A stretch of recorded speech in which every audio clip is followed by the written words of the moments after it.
Thank you for standing by. My name is Danielle, and I will be your conference operator today. At this time, I would like to welcome everyone to the fourth quarter and full year 2024 result conference call. All lines have been placed on mute to prevent any background noise. After the speaker's remarks, there will be a question-and-answer session. If you would like to ask a question during this time, simply press star followed by the number 1 on your telephone keypad. If you would like to withdraw your question, press star 1 again. Thank you. I would now like to turn the call over to Aduke Thelwell. Please go ahead. Thank you, operator, and good afternoon, everyone. Welcome to Serve Robotics' fourth quarter and full year 2024 conference call. With me today are Serve CEO and co-founder Ali Kashani and our CFO, Brian Reed. During today's call, we may present both GAAP and non-GAAP financial measures.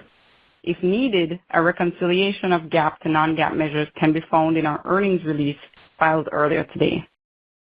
Certain statements in this call are forward-looking statements.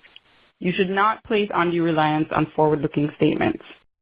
Actual risks may differ materially from these forward-looking statements, and we do not undertake any obligation to update any forward-looking statements we make today, except as required by law. For more information about factors that may cause actual results to differ materially from forward-looking statements, please refer to the press release we issued today, as well as the risks and uncertainties described in our most recent Form 10-K and in other filings made with the SEC. We published our quarterly financial press release and our updated corporate presentation to our investor website earlier this afternoon. We ask you to review those documents if you haven't already. With that, let me hand it over to Ali. Thank you, Aduke. We got a lot to cover today. I'm going to start by giving you an update about the past quarter and put that in the context of our progress over the year 2024. And then we'll talk about the year ahead, give you some additional details about our plans to deploy 2,000 robots by the end of 2025, which remains on track. And then lastly, I want to talk a little bit about the recent progress in AI and how Serve fits into that. So, let me start with 5 quick highlights before we dive into each one of them. First, revenue. We wrapped up the year with $1.8 million in revenue, which is a 700% increase year over year. Second, our reach. We increased the number of restaurants we served by 3x last year, and also increased the households we reach by over 2x just in the last 4 months. We did all this by expanding to new neighborhoods in LA and expanding to our first East Coast city, which is Miami. Third, the fleet. We are about to complete building 250 third-gen robots to add to our fleet. Fourth, an engineering update. We have designed further cost reductions into our third-generation robots, effectively cutting the cost of building robots by 2/3 in just a year. And last but not least, our balance sheet.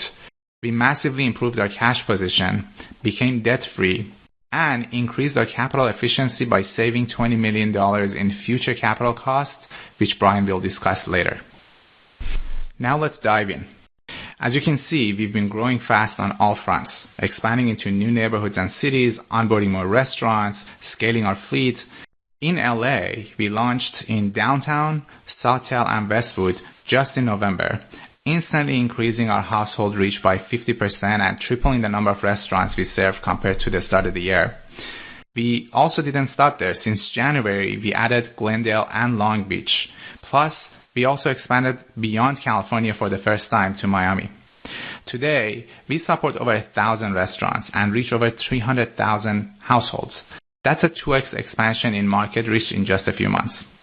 We are continuing to work with our delivery partners and local merchants and municipalities to unlock even more neighborhoods and cities throughout the year. On the fleet side, in Q4, we completed the design of our third-generation robots and even manufactured 75 units in the final days of December ahead of schedule. These are the first production batch of third-generation robots, and we've been ramping them up into the delivery fleet since the new year. So we expect their impact on delivery volume to really start showing in Q1 and Q2. Despite the fact that our delivery fleet didn't expand until the very end of Q4, our Gen 2 robots have actually delivered 20% more orders quarter over quarter.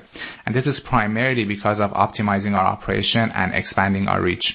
This is true even though we actually had to use some of the existing fleet to support the expansion activities like sending robots to new neighborhoods and cities to map and collect data. So we were actually reducing our delivery fleet size, and yet we achieved 20% increase in our delivery output quarter over quarter.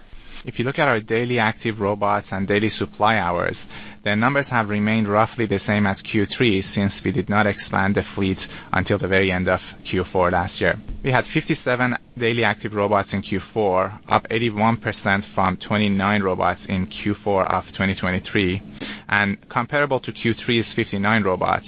The slight difference here being because we were using some of our robots for expansion activities rather than deliveries. Similarly, we had 455 daily supply hours, which was in line with 465 hours from Q3 and nearly double Q4 2023. So let's take a step back and look at the entire 2024, which was a truly transformational year for us. We listed on NASDAQ, raised over $250 million from the beginning of 2024 to today to really strengthen our balance sheet. We partnered with Magna International to scale our fleet manufacturing reliably, and we also formed new partnerships including Shake Shack and Wing, and we doubled our supply hours and active robot capacity and volume, and we completed our Gen 3 robot design, which can move twice as fast, go twice as far, have 5 times more brain power, and cost about 1/3 of our previous generation robots. And we built the first batch of those Gen 3 robots ahead of schedule at the end of last year. Now, behind the scene, there was even more going on. We have actually boosted the speed of our robots by 30% last year, and we cut our missed delivery deadline rate by 75%. We did that all the while doubling our delivery volume. I'm proud of what our team has accomplished over the last year, and I think it's positioning us really well to achieve what we are set out to do in 2025, which is deploy 2,000 of our robots. We are really entering this year with strong momentum. So let's talk about 2025, starting with the first half of the year. We've started by accelerating our expansion timeline by entering Miami ahead of schedule in Q1. Dallas remains on track for Q2, which is what we promised, and I can announce that we have a plan to launch a third market in Q2. So let's go through this one by one. First, Miami. In February, we launched in 2 neighborhoods, Brickell and Miami Beach, in collaboration with Uber Eats. We are now serving 50 local restaurants already.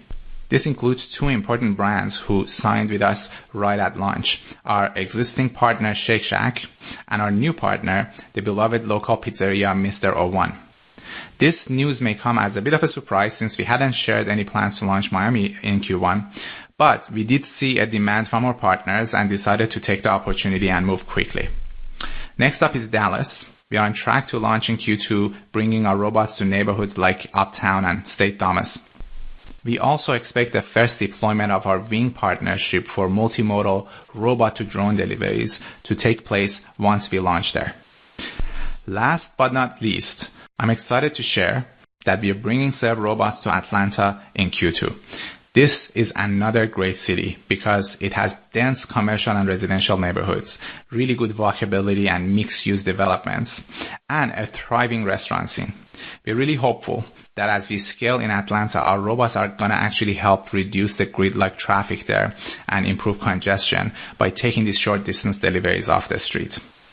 Beyond these new 3 cities, we plan to bring Serve Robots to more cities by the end of the year, and we will announce additional details and dates as we work with our partners and local officials to finalize the plan. In terms of the fleet size, I can confirm that we are working to build the 250 Gen 3 robots that we had shared earlier by the end of this quarter. So we've already built 75, more of them are now in process.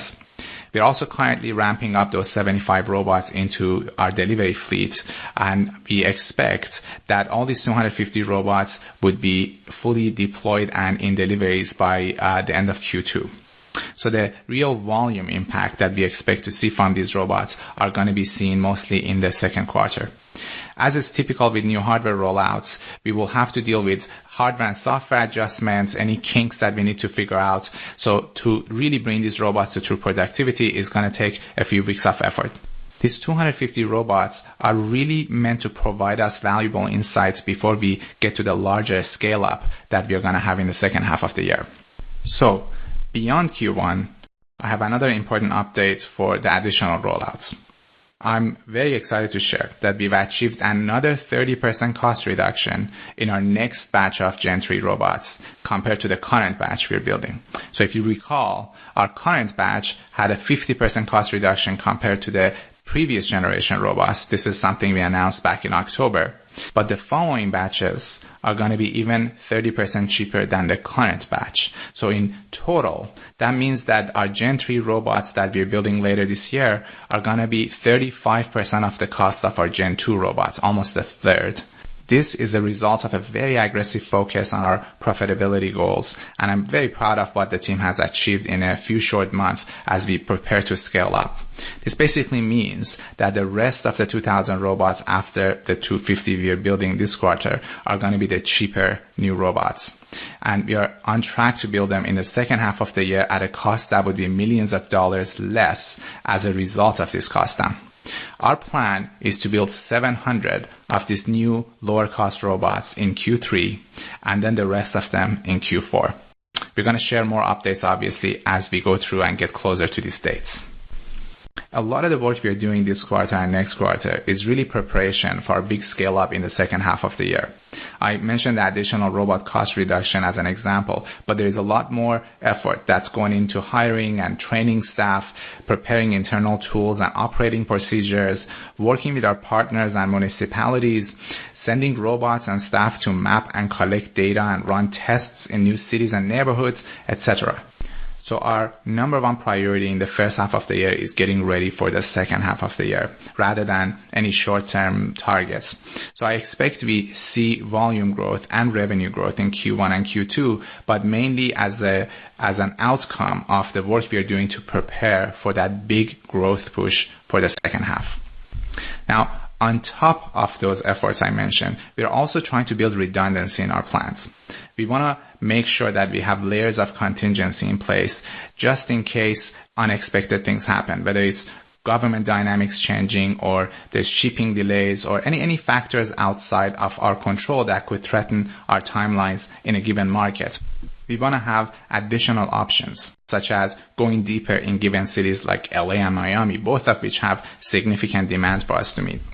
So the plan for 2025 is really build the rest of the 250 robots in this quarter, have them all fully deployed by the end of next quarter so that we can learn from them, build the rest of the 2,000 robots in the second half of the year at a cost that would be about 30% less than the current robot cost, and simultaneously launch Dallas in Q2 followed by Atlanta and add additional cities after that. And in order to make sure we successfully accomplish all of this, spend the first half of the year really preparing for the second half scale up and design redundancy into our plans so that we are ready for the inevitability of unknown unknowns. Okay, with 2024 and 2025 plans out of the way, I want to spend a few minutes talking about the recent advances in AI and how that impacts Serve. AI is really advancing at a breakneck speed. Cheaper training, faster inference, open source models like DeepSeek, you name it. For us, this is all tailwind. Right now, everyone and their grandma is racing to build AI models and infrastructure, which naturally results in commoditization. Our view is that a lot of the value from AI will accrue to the application layer, where the same kind of race to the bottom is less common. Also, thanks to this proprietary data and domain expertise that you have in the application layer, you can create more efficient modes. If as part of running your business, you accumulate unique data, you can train your AI to get better, which makes your products better, which helps you scale more, which means you get even more data.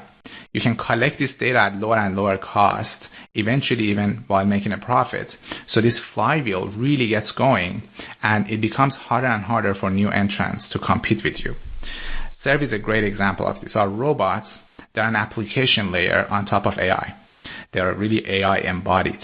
They collect a terabyte of data each per day. And that data helps make our AI and autonomy better, which leads to even better robots, which leads to even more scale and therefore more data.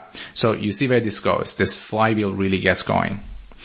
I don't really see any evidence today of a plateau in AI progress, but I do expect that it's inevitable that at some point we would follow the classic hype cycle, which is folks get ahead of their skis and then pull back. I've always had this aversion to running a business on hype. So the way we like to operate in this kind of cyclical environment is by really focusing on first principles. What do we believe to be true regardless of what the current thing is? I believe there are three fundamental truths that are relevant to Serve. First, machines can now comprehend and communicate with us. It used to be that you had to say specific magic words to get machines to react, but now you can hold natural conversations in almost any language. Second, machines can now generalize. We used to train AI for very narrow tasks. Any problem had to be broken down to a small list of tasks to train very specific AI models for. This really limited how much we can bring AI into the physical world because it has so much complexity and randomness. But now, thanks to transformers, we can train machines that develop their own complex internal world models. This leads them to exhibit emergent behaviors that you weren't expecting when you were actually training them. And that makes them a lot more suitable for this unpredictability of the physical world. And third and last is the inevitable fact that AI is going to enter our physical spaces. Limiting AI to the digital realm really limits its potential. So we are going to see these new thinking machines of ours enter our physical spaces as well to make our lives better. And I believe the time for this transition is now. Now that the machines can finally talk to us, and now that they can understand our messy physical world, we are finally in a position to really realize our robot dreams. Robotics is really one of the most important natural endpoints of AI progress. What's unique about robots as an application of AI is that while software gets commoditized, hardware is hardware. Robots are a great example of how value can accrue to the application layer because it takes years to build that hardware and it's expensive. It scares a lot of new entrants. And existing players enjoy the benefits of economy of scale as they progress. And of course, robots organically collect a ton of application-specific and proprietary data, which is otherwise very hard to obtain. And this really feeds that data flywheel. Needless to say, this is exactly the thesis that we built Serve around from the beginning. We've been engineering our unique domain-specific hardware and software, and we've been collecting petabytes of data for years already. So we are in a really fortunate position right now to take advantage of this very historic moment that's taking place in front of us. So with that, I'll hand over to Brian to walk you through our financials. Thanks, Ali, and good afternoon, everyone. 2024 was a defining year for Serve. Over the past 12 months, we strengthened our financial position, scaled our operations, and set the stage for a transformational 2025. We are working hard to support the planned expansion of our business to 2,000 robots before the end of the year, while at the same time remaining disciplined with our cash to improve financial flexibility. Today, I'll walk you through the financial results and provide insight into the year ahead. As you know, our business is still in its early innings. Revenue for 2024 reached $1.8 million, with Q4 contributing $176,000. This marks over 700% growth year over year, demonstrating the increasing adoption of our technology and services. A significant driver of this growth was the addition of $1.2 million in software services booked in 2024, alongside a 227% increase in annual delivery and branding revenue, which, despite no new robots being deployed until the final days of the fourth quarter, grew $435,000 to reach $627,000 in 2024. On a sequential basis, when adjusting for $26,000 in non-recurring pilot program delivery revenue reported in Q3, our quarter-over-quarter delivery and branding revenue grew by 12%. As Ali mentioned, last quarter's volume growth reflects higher utilization across our fleet and improved operational efficiencies. 2024 gross margin improved significantly from negative 700% in 2023 to negative 4% in 2024, reflecting increased fleet efficiency and a more favorable revenue mix from the high-margin nature of our software services. Within delivery and branding, gross margins expanded 76% year-over-year, driven by fleet utilization improvements and ongoing progress in the unit economics per delivery. In terms of Q4 gross margin, cost of sales increased in Q4 as the fixed cost base expanded from the ramp-up of our 2,000-unit fleet. As fleet utilization and delivery hours improve, the portion of cost allocated into COGS in our P&L will adjust accordingly. Total GAAP operating expenses for 2024 were $38.2 million, increasing from $19.2 million in the prior year. This reflects increased personnel, software development, and fleet expansion costs. On a non-GAAP basis, 2024 operating expenses were $23.7 million compared to $18.7 million in the prior year. Breaking this down further for 2024, R&D expenses were the largest driver of our cost structure, totaling $24.3 million on a GAAP basis, up from $9.9 million in the prior year, driven by $11.5 million of stock-based compensation. On a non-GAAP basis, R&D spend was $12.8 million compared to $9.5 million for the prior year.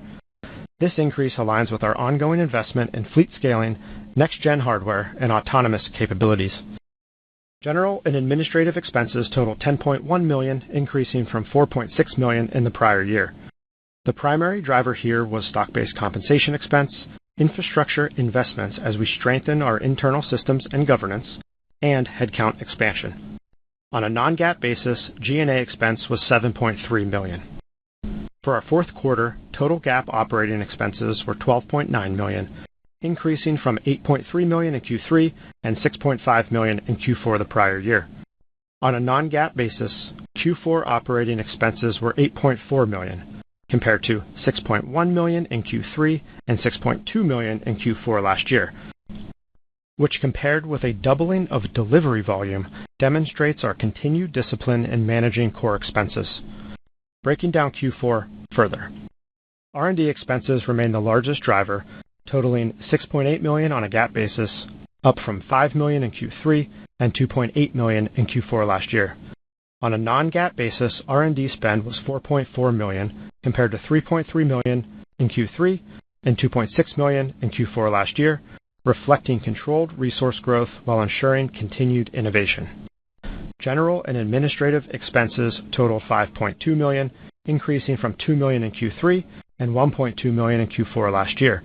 On a non-GAAP basis, G&A expense was $3 million compared to $1.6 million in Q3 and $1.2 million in Q4 last year, reflecting a more normalized run rate. Our GAAP net loss for 2024 was $39.2 million compared to $24.9 million in 2023.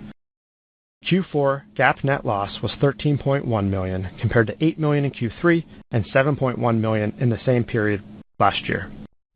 The sequential and year-over-year increase reflects higher operating expenses tied to investments in R&D and corporate infrastructure as we scale for broader commercialization. On a non-GAAP basis, our net loss for 2024 was $24.6 million, with the fourth quarter being $8.6 million. We ended the fourth quarter with a robust cash position of $123 million. Since January 2024, we've raised over $250 million, significantly improving our financial flexibility.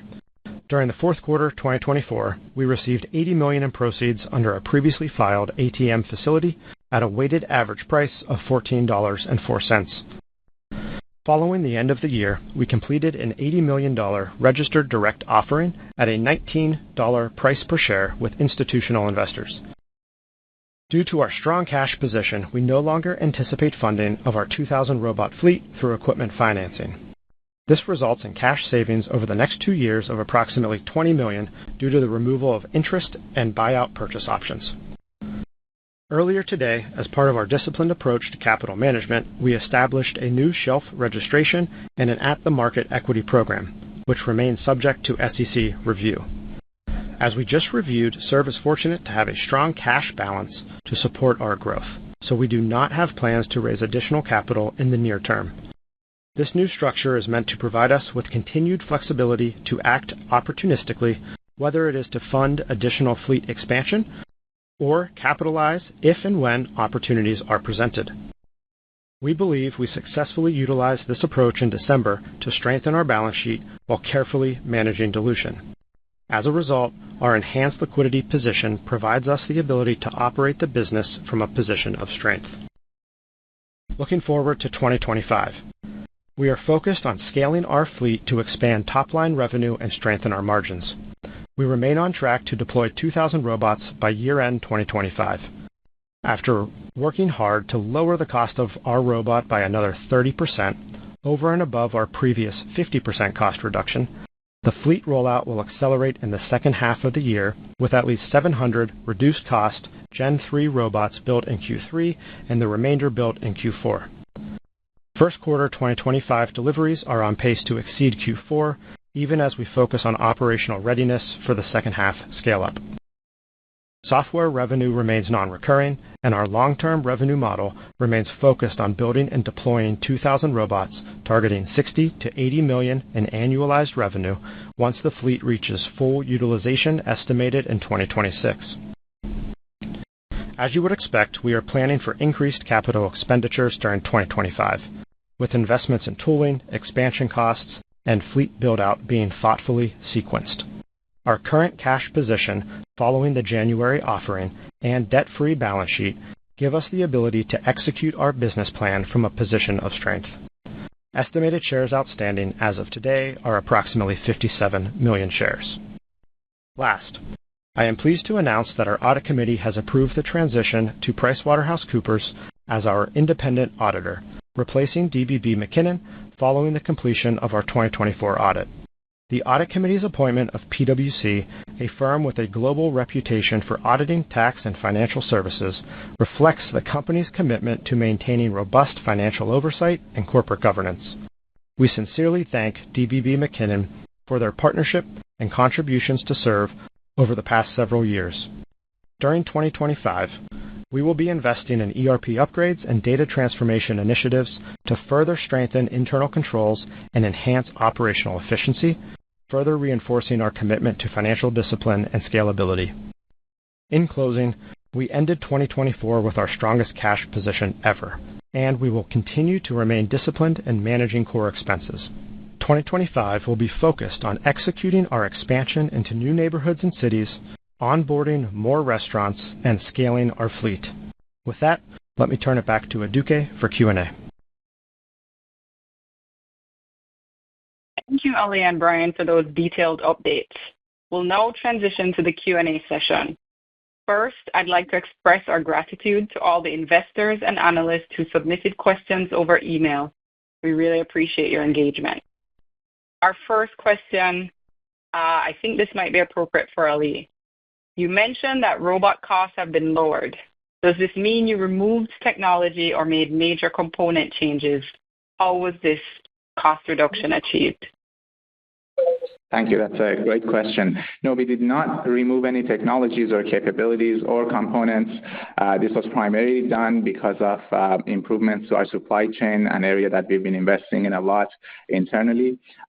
There are, benefits from scale that we are now enjoying. There are, for example, suppliers, tier 2 suppliers. We've now upgraded to tier 1. We're getting better cost components. I can think of components that are 70% cheaper now than they used to be. So I generally expect we will continue this process of making design improvements, improving our supply chain, and by increasing scale, getting additional benefits from that to see the cost of the robots come down over time. Okay, thanks. This next question was submitted via email.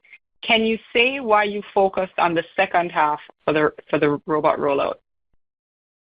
Yeah, absolutely. We want to do the scale up thoughtfully and in a measured way where we are cost efficient. So this quarter, building 250 robots effectively means that we are tripling our fleet size. Again, in Q3, when we build another 700, another tripling of the fleet size. The point of this process is to do it gradually, so we learn, we fix things along the way, we reduce costs, just as I mentioned with the hardware, for example, so that we can, again, as I said at the beginning, do this in a cost-efficient and thoughtful way as we scale. Perfect. This next question we received from a number of people, but most notably Glenn Madison at Ladenburg.